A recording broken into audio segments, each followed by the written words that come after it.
बाकी लोग एक बार जाके देख लेना रिकॉर्डेड सेशन, जिनको भी प्रॉब्लम ज़्यादा हो रही है रिपीटेडली देख लो ना, बहुत ज़्यादा डेटा भी नहीं खत्म होने वाला है उससे। जो है वो थोड़ा और मुश्किल है, इसलिए जो एक थोड़ा डिफरेंट वैरायटी ऑफ क्वेश्चन बताता है, इसलिए पहले बता दे रहे हैं, देख लीजिए क्या है वो।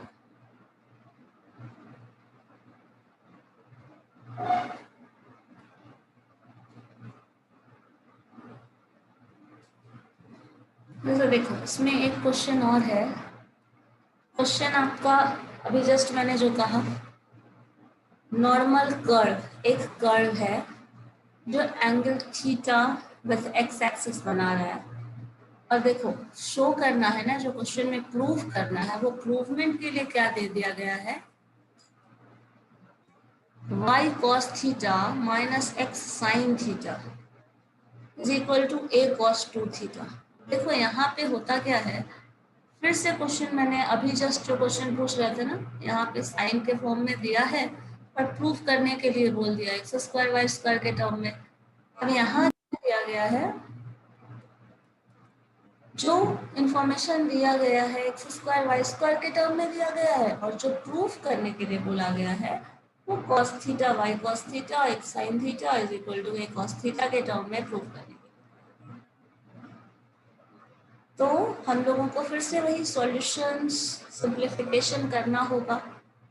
अब देखो यहाँ पे एक फॉर्म यूज हो रहा है नॉर्मल का, जो आपको पता तो है लेकिन आपने सॉल्व किया नहीं एग्जैक्टली, कहीं देखे हैं या नहीं मुझे नहीं पता।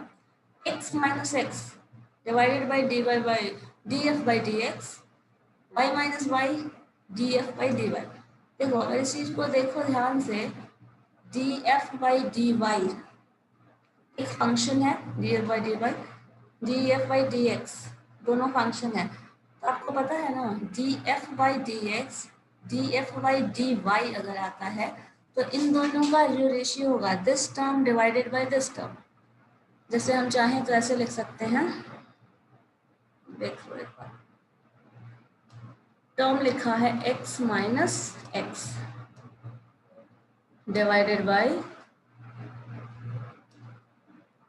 क्या था, D F, this is not actually d, this is del f by del x.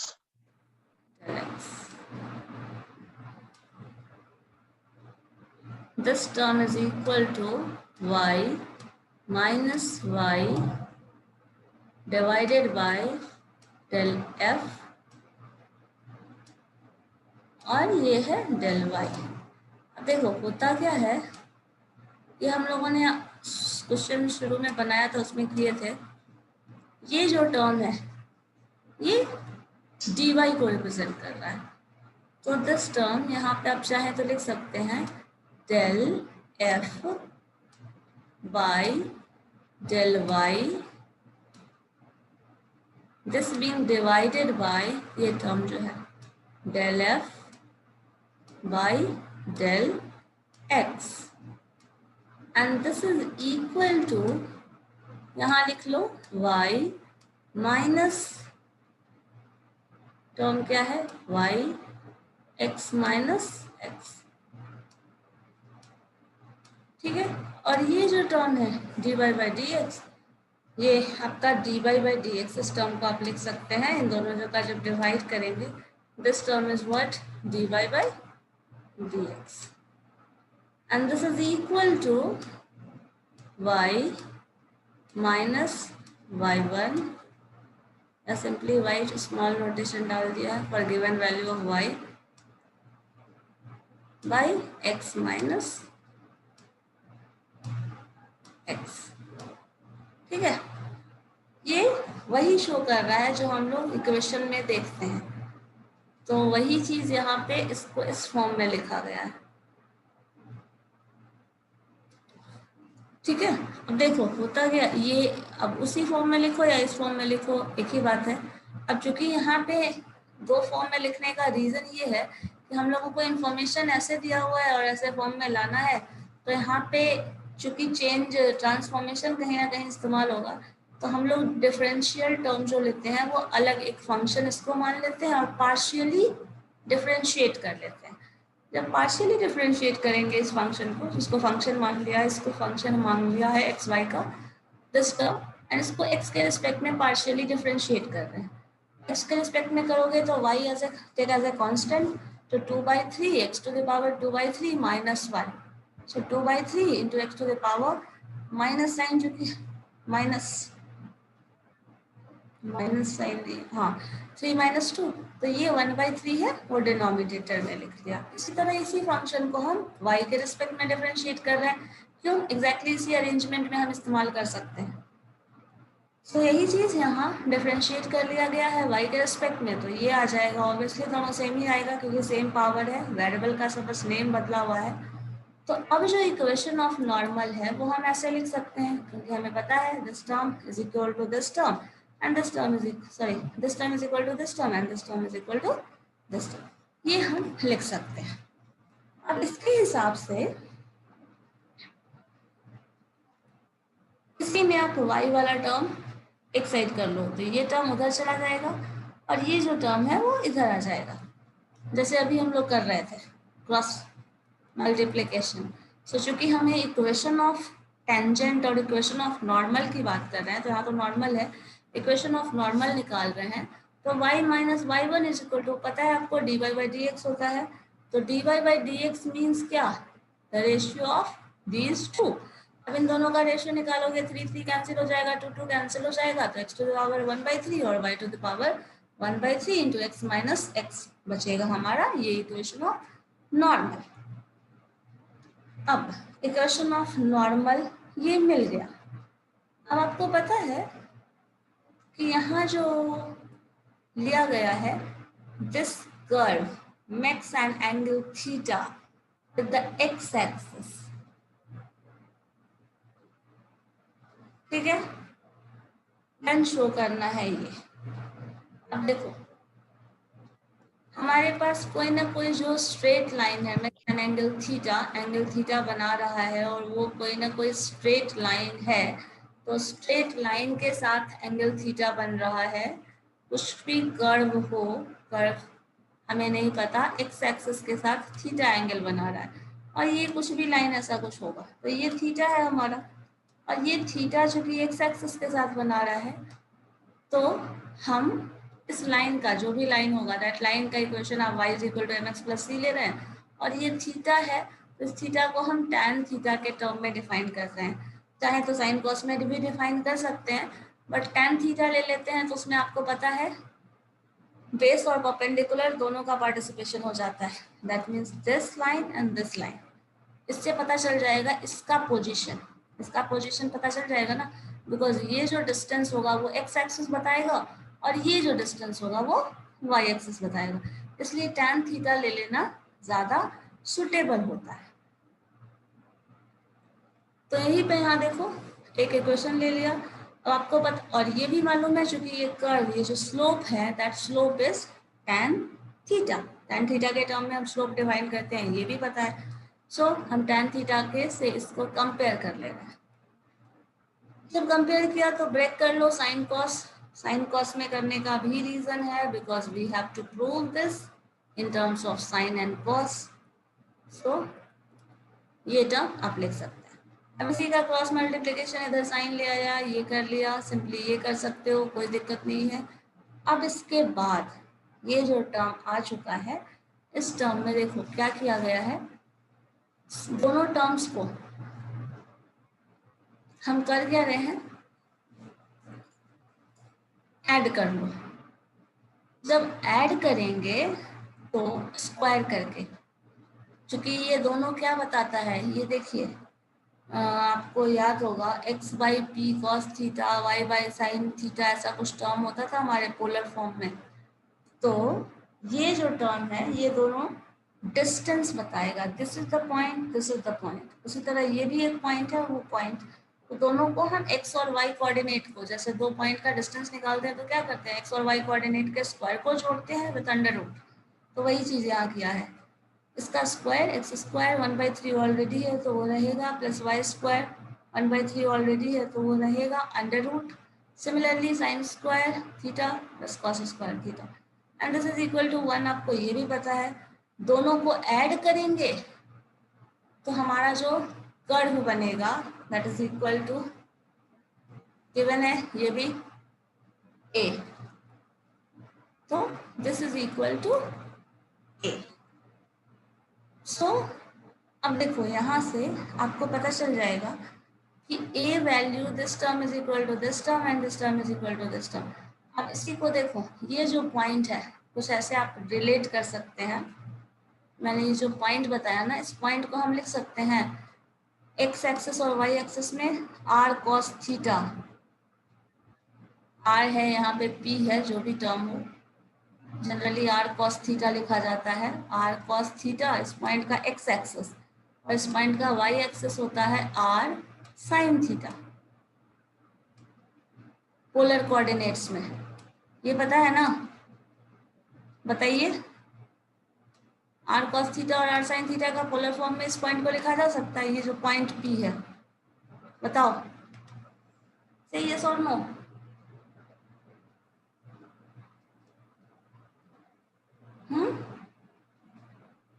नहीं लिख सकते?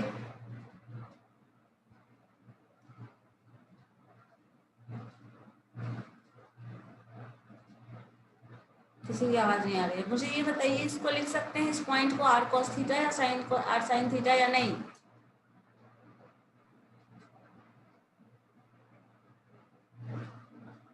आवाज नहीं आ रही है।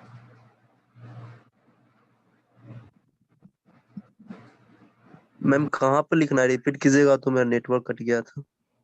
ये पॉइंट है जो इस पर्टिकुलर पॉइंट को अगर हम लिखना चाहें, इसका x कोऑर्डिनेट ये और y कोऑर्डिनेट ये लिख सकते हैं। यस मैम, यस मैम, क्योंकि ये पोलर फॉर्म में तो यही होता है, x का value r cos theta and r sin theta, तो और y का r sin थीटा होगा ना? हाँ sin थीटा के टर्म में होता है ना, r जो है हाँ डिस्टेंस, ये डिस्टेंस होगा, ठीक है। Yes ma'am. अगर हम ये करेंगे तो इसी टर्म को लिखा है बस। अब देखो जो x कोऑर्डिनेट है, आपको पता है ये वैल्यू 1 है, ये वैल्यू आप अब उसमें इक्वेट करोगे तो इसका रूट जब हटाएंगे स्क्वायर करेंगे तो आपके पास क्या बचेगा, या फिर अंडर रूट करके इसको इक्वेट ही कर लें सिंपली, तो इधर रूट आ जाएगा, तो आपका टर्म क्या बचा x। x का कोऑर्डिनेट क्या था, साइन थीटा, अच्छा यहाँ पे साइन थीटा, x के कोऑर्डिनेट के टर्म की बात कर रहा है और y के कोऑर्डिनेट के टर्म की बात कर रहा है, बिकॉज रिलेशन यहाँ पे प्रूव करना जो है ना y cos theta into x sine theta के टर्म में है और वो 2 cos थीटा है, तो x is equal to sine theta, x is equal to sine theta और y is equal to cos theta, क्योंकि cos a cos 2 थीटा तभी आता है। तो यहाँ पे ये वैल्यू x और a और x का value x to the power 1/3 और y टू द पावर 1/3 का वैल्यू ये मिल गया, a to the power 1/3 sine theta और b to the power sorry y to the power 1/3 is equal to a to the power 3, a to the power 1/3 cos theta. ये term हमें sign और cos का value मिल गया। अब ये value को put कर लो इक्वेशन ऑफ टेंजेंट, सारे पॉइंट्स को जब ये पुट कर लिया तो रिजल्ट हमें मिल जाएगा, मतलब हमारा कर्व जो हुआ यहाँ पे 1/3 x इज इक्वल टू 1/3 और y इज इक्वल टू 1/3 का वैल्यू जो यहाँ आया है इसको क्या कर दिया, x cos थीटा और sin थीटा के टर्म में लिख दिया। सो यही sin theta cos theta a to the power 1/3 sin theta a to the power 1/3 cos theta, ये a to the power 3 a to the power 3 जो भी है कैंसिल हो जाएगा, sin बाई cos tan आ जाएगा, या sin बाई cos एज इट इज रहने तो ये cos थीटा इधर आके मल्टीप्लाई हो जाएगा, a cos to the power 4 theta चूंकि यहाँ मल्टीप्लाई होगा तो ये भी आ जाएगा x sin थीटा ये था। फर्दर सिंप्लीफिकेशन करने के बाद चूंकि हमें प्रूफ करना था एक्स वाई जो कि ये था, जो कि क्वेश्चन में गिवन है, हमें ये प्रूफ करना है y cos theta minus x sin theta is equal to this. तो ये प्रूफ करना है तो वो टर्म लिख देते हैं एंड y का value y cos theta minus x sin theta वो सिंप्लीफाई कर लेते हैं, रिजल्ट आ जाएगा जो हमें ऑलरेडी आया हुआ है।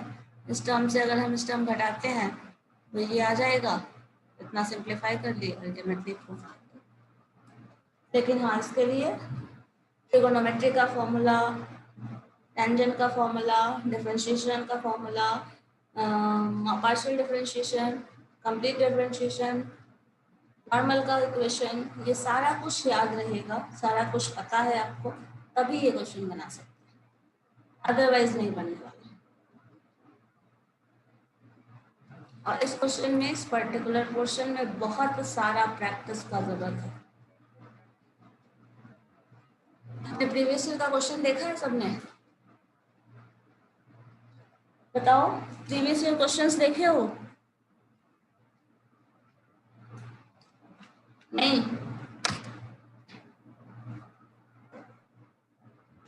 अगर नहीं देखा है तो एक बार देख लीजिए, यूनिवर्सिटी के साइट पे अवेलेबल है क्वेश्चंस। तो ये ऑलमोस्ट वो लगभग जितना भी वेराइटीज है प्रूफ करने के लिए तो कुछ भी दिया जा सकता है, ऑलमोस्ट सब ने हमने डिस्कस कर दिया। हाँ देखो, ये शुरुआत वाला, इसी की बात मैं कर रही थी। डिफरेंशिएशन जो आपको करना है, पार्शियल डिफरेंशिएशन, अलग अलग डिफरेंशिएट कर लो, देन हम dy बाई dx निकाल लेंगे। तो ऐसे भी कर सकते हैं, यही चीज़ हम वहाँ भी किए थे अभी शुरू में। और ये क्वेश्चन हम लोगों ने सब फर्स्ट डे ही किया हुआ है, फर्स्ट और सेकेंड डे आई थे। तो ये उसी कॉन्सेप्ट पे बेस्ड है, जो रिजल्ट आपका आया होगा वो इसी फॉर्म में आया है, ठीक है। तो इसके बाद हम लोगों को करना है, टेंजेंट्स के बाद इक्वेशन ऑफ टेंजेंट, कुछ कर्व का इंटरसेक्शन ऑफ कर्व्स। तो वो करें या फिर से और क्वेश्चंस बनाएंगे पहले?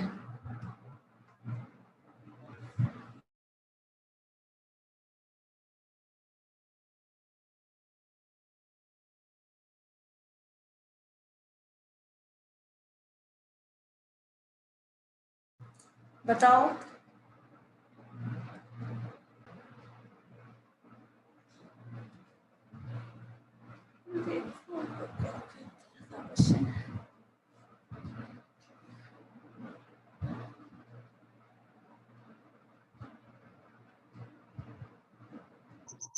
Hello ma'am. हाँ बोलो। मैम रिज्वाइन कर रहे हैं, अलाउ कीजिएगा, आपका आवाज नहीं आ रहा है हमको। कोई बात नहीं, करो फिर से, कोई दिक्कत नहीं।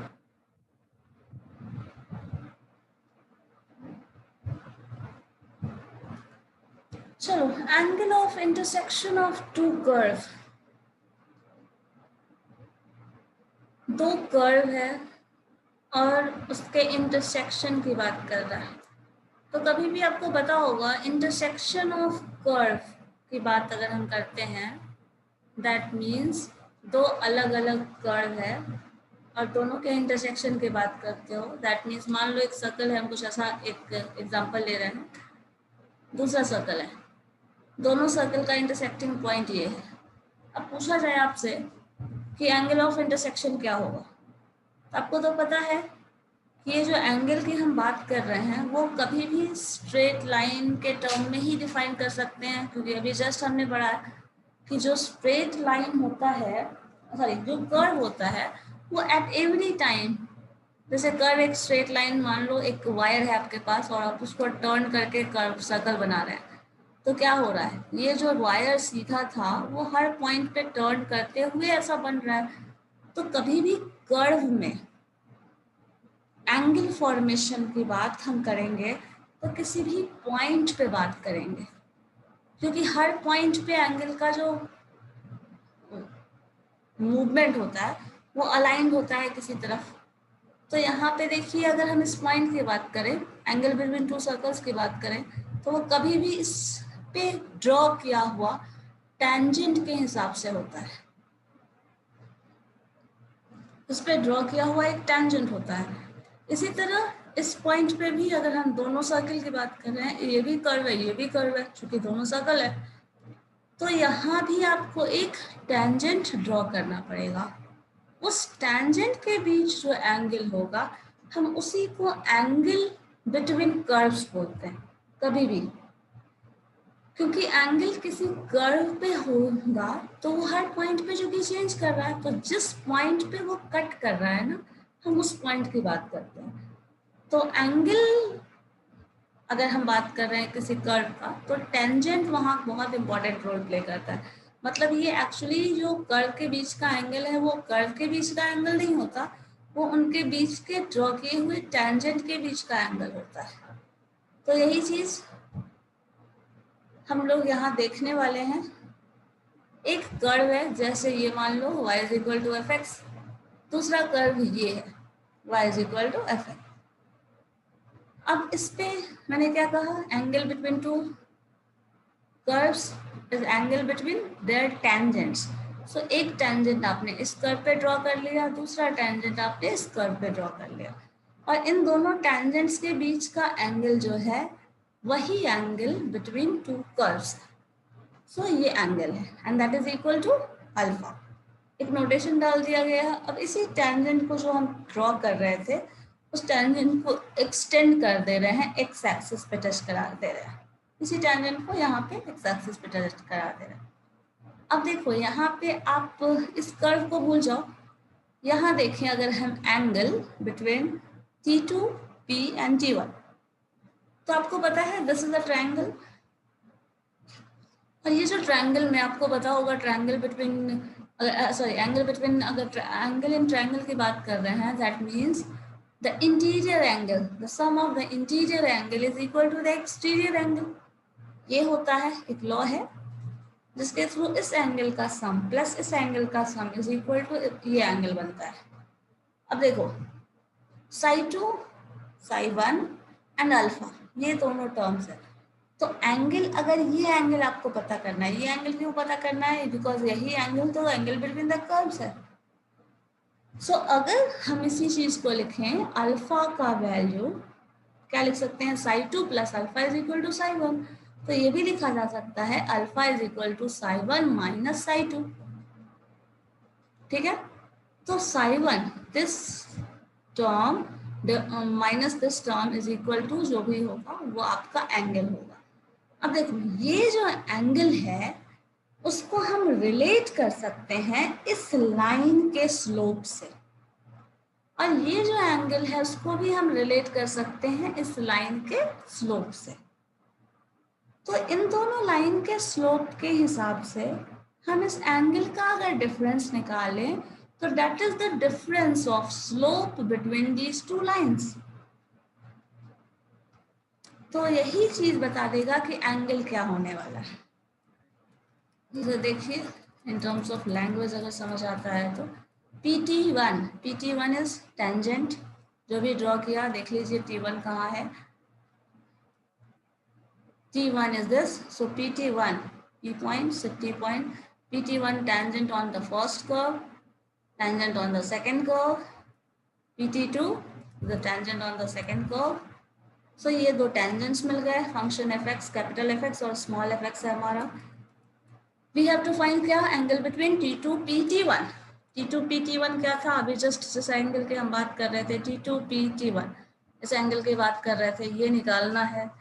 और आपको पता होता है ये हम लोग स्ट्रेट लाइन के फॉर्म से ही जानते हैं, the sum of this term plus this term is equal to this term, और डायरेक्टली लिखा जा सकता है this term minus this term is equal to alpha. तो वही चीज यहाँ लिखा है, देखो PT1x PT2x psi1 psi2 जो एंगल है आपका, एंड B जो निकलेगा that is the difference of these two, that means psi1 minus psi2। psi1 हमारा एक्सटीरियर एंगल था, psi2 हमारा इंटीरियर एंगल है, ये exterior minus interior, this is equal to alpha. So यही नोटेशन हम यहाँ डाल रहे हैं, ये हमें अल्फा एंगल देगा।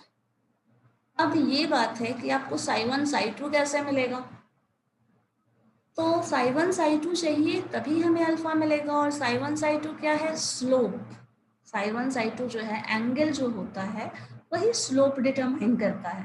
तो psi1 इज इक्वल टू, देखो क्या लिखा है, dy बाई dx, जो अभी जस्ट हम पढ़ रहे थे, हम लोगों ने पढ़ा है ना dy बाई dx क्या डिनोट करता है, slope. So dy by dx is equal to tan psi 1 और dy by dx किसका निकालना है, f डैश x ही है ना, fx जो फंक्शन था हमारा उसका डिफरेंशिएशन, एक सिंपल डिफरेंशिएशन निकालेंगे वही हमें स्लोप बता देगा। सिमिलरली अगर हम tan psi 2 चाहिए तो f डैश x निकालना होगा, that is dy by dx, हमको dy by dx निकालना होगा दूसरे वाले के लिए, दूसरे इक्वेशन के लिए, और वो स्लोप m2 दे रहा है। So m1 and m2 are the slope.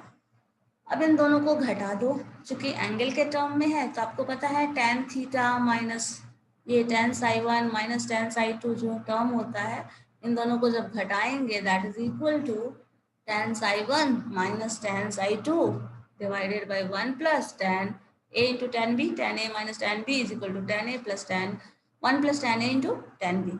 तो यही फॉर्मूला लगा दिया यहाँ, ठीक है। अब tan psi 1 पता है आपको f डैश x होता है, तो सिंपली f डैश x जो डिफरेंशिएट करके आएगा फंक्शन में वो लिखेंगे। दूसरा f डैश x दूसरे वाले फंक्शन का differentiation 1 plus f dash x या फिर f डैश x, जिस टर्म में समझ में आता है वो लिख सकते हो। आपके लिए ज़्यादा अच्छा यही है कि आप इस फॉर्म में लिखें, बिकॉज इस फॉर्म में लिखने से आपको ये होगा कि dy by dx का मतलब समझ में आता रहेगा। और m1 m2 that is equal to इतना है, ये भी क्लियर रखिए। तो tan थीटा और m1 m2 के टर्म में अगर क्वेश्चन दिया है तो भी सॉल्व करना आसान हो जाएगा। सो ये जो tan थीटा होगा, tan अल्फा है, वही बता देगा angle between the two curves. और आप निकालोगे कैसे उस कर्व को, बाय दिस फॉर्मूला, जो यहाँ पे इस पूरे चैप्टर में जो इन्फॉर्मेशन होगा that is based on this. ये फार्मूला जनरल फार्मूला होता है, आप चाहें तो इसको भी इस्तेमाल कर सकते हैं, बट दिमाग में यही रहना चाहिए m1 m2 स्लोप है और m1 m2 का वैल्यू है, m1 का वैल्यू है tan psi 1, m2 का वैल्यू है tan psi 2। ये चीज़ दिमाग में रहेगा तभी वो समझ आने वाला है।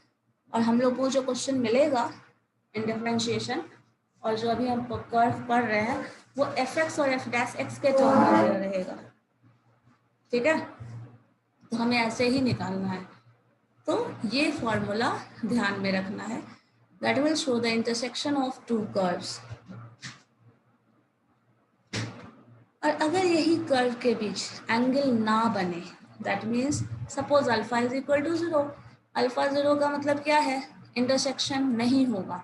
इंटरसेक्शन नहीं होगा मतलब दो अलग अलग कर्व है। जैसे मान लो कर्व के इंटरसेक्शन की बात यहाँ हम कब कर रहे थे, जब दोनों एक दूसरे को इंटरसेक्ट कर रहा है, एक कर्व ये है दूसरा कर्व ये, इंटरसेक्ट किया तभी तो एंगल बनेगा कुछ ना। अगर इंटरसेक्ट नहीं किया, ये इंडिपेंडेंट है ये इंडिपेंडेंट है, इन दैट केस अल्फा हो जाएगा। और जब अल्फा 0 होगा और जब अल्फा 0 हो जाएगा दैट मीन्स tan 0, tan 0 का मतलब पता है tan 0 क्या होता है, तो बता सकता है what is tan 0? 1 1 tan 0 tan theta is equal to क्या होता है बताओ तो, sin theta by cos theta ना, and sin 0 is equal to 0, तो tan 0 क्या होगा, यस मैम 0 होगा ना। 0। सो दिस टर्म अब ये 0 हो जाएगा, तो देखो क्रॉस मल्टीप्लिकेशन करो तो this is equal to this, so f dash is equal to f, ये होगा। अगर एंगल 0 है that means angle 0 means there is no angle, और अगर राइट एंगल हो that means alpha is equal to 90 degree. जब अल्फा 90 डिग्री हो जाएगा तो फिर क्या आएगा, that means this term tan 90 degree कितना होता है, कोई बता सकता है? 1/0 यानी not defined होता है ma'am, not defined, 1/0। That means 1/0। अब 1/0 यहाँ लिखो, 1/0 जब लिखोगे यहाँ पे tan अल्फा की जगह मान लो हम यहाँ लिख देते हैं tan alpha is equal to 1/0 बोल रहा है ना, आपको पता है सिंपली फॉर्मूला पहले लिख लो, tan alpha is equal to m के टर्म में अगर हम लिख दें तो हो जाएगा m1 माइनस m2, स्लोप जो है आपका this being divided by 1 plus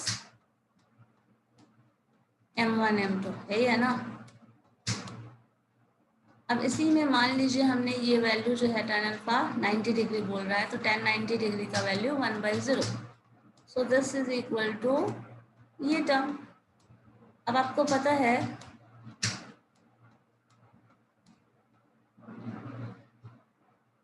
m1 minus m2 और this term is equal to 1 plus m1 and m2.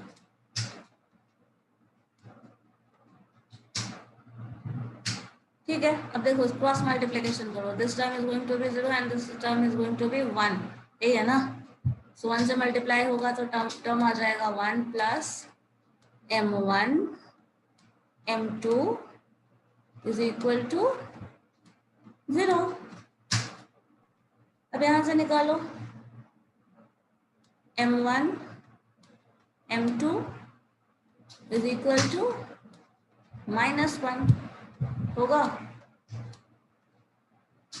So m2 एक वैल्यू अगर पता है that is equal to m2 is equal to -1/m1, ये condition होगा, समझ रहे हैं।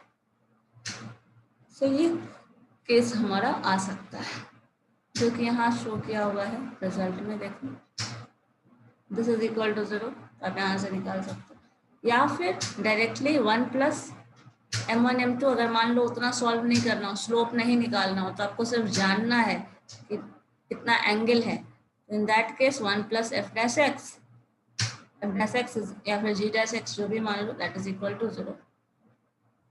ठीक है, तो ये दो कंडीशन 90 डिग्री और 0 डिग्री है। अगर सिंपली थीटा है तो थीटा का वैल्यू रख दो, जो रिजल्ट आएगा आपस में इक्वेट कर देंगे, बस वही आंसर है। अगर इसी फंक्शन को, अगर हम इसी चीज को, इस टर्म को ऐसे लिखें, जैसे f dash x is equal to del f by del x, del f by del y भी लिख सकते हैं। Capital F dash x is equal to del f by del x by del f by del y भी लिख सकते हैं। Multiplication into this.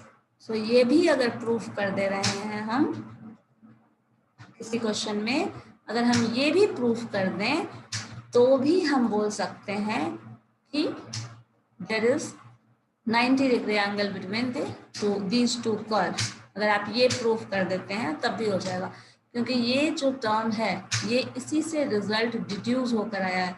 इस term से आप यहाँ पे ये जो एक्सपेंशन था ये टर्म आ गया, इस टर्म को ऐसे लिख सकते हैं, इसी टर्म को ऐसे भी लिख सकते हैं। सो आइदर आप ये प्रूफ करो या फिर ये प्रूफ करो, दोनों में से कुछ भी प्रूफ कर दोगे तो एंगल जो है वो 90 डिग्री हो जाएगा।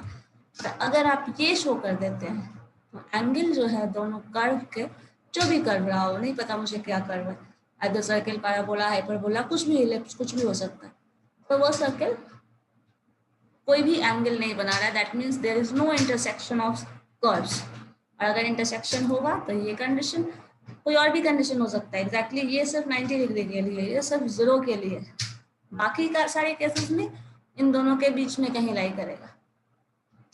ठीक है,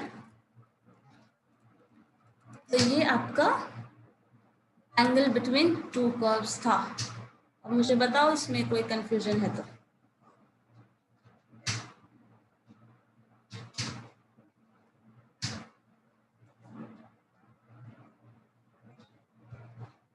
बताइए।